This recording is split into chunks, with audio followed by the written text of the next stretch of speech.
That was a village called Aratateri. And I just wanted to be in villages where no other missionary had ever gone. When we were near in the shaman, you could hear the shamans chanting. I think there were visitors from other villages, and so when shamans get together, they usually have some big kind of chanting and doing spiritual things together, you know. And they were actually trying to heal a sick person. When we walked into the village, it was like somebody turned off a switch. They just quit their witchcraft. The chanting, everything stopped. And we were surrounded instantly with guys with machetes and axes and bows and arrows and yelling and screaming like they do. And we spent the night in the village. And the next morning I got up and I went over to the part of the village where the old shaman, the guy who actually, they would have called him not only the shaman, but the Boduomu, which in the literal translation of a Boduomu is the one who lives with us. I sat down in the hammock and I'm talking to him, and we were talking about stuff, and for some reason I mentioned the word Dios. You know, like I want to tell you about Dios or something. I used a Spanish word. And he got really excited. He said, I know who you're talking about. And he said, you're talking about Yaiwananapo, the enemy God. He said, he's Yaikete, the greatest of all the spirits. You know, he said, there's no one else like him. He is the most powerful of all. And he said he lives up in the heaven of heavens, up in the Duku Duku Misi is how he said it. And he said where he lives, he said there's a crystal clear river flowing. It's called the Wararai'u.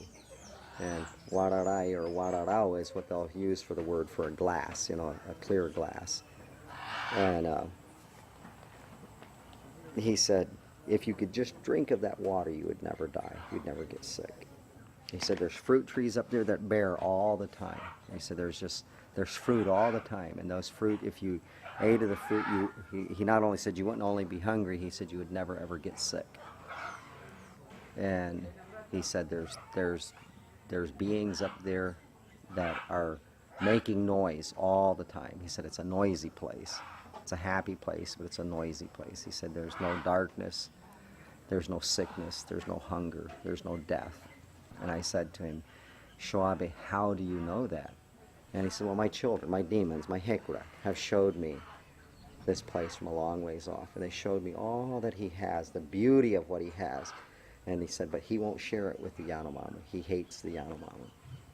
So in other words, Satan showed him the truth, but then twisted it into a lie, you know, because we know that God does love the Yanomami, that God does want to share that with the Yanomami.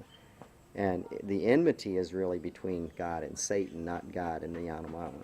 And I'm sitting there taking this all in about, you know, the shaman and about God. And, you know, I'm thinking, boy, this guy's read Isaiah, you know, because it sounded like, you know, some of the portions of Isaiah talking about heaven.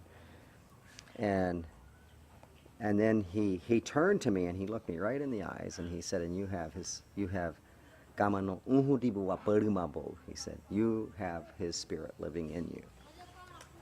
And it, you know, I'm 17 years old, sometimes even wondering whether I was even saved because I wasn't walking with the Lord. I knew that. When he said that to me, you know, when he said, and you have his spirit within you, I said to him, I said, Schwabe, how do you know that?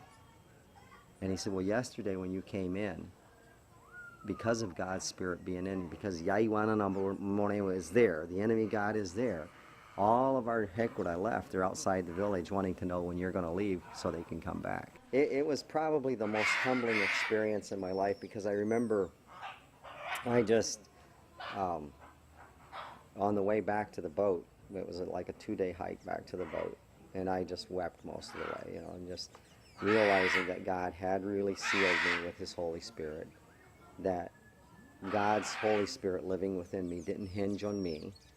It didn't mean whether I was obedient, whether I was walking with the Lord the way I should. It didn't mean God didn't limit what he was going to do in my life to me being the Christian that I was supposed to be. That he had sealed me with his Holy Spirit. He had put his Holy Spirit within me, and it didn't depend on me. It depended on him.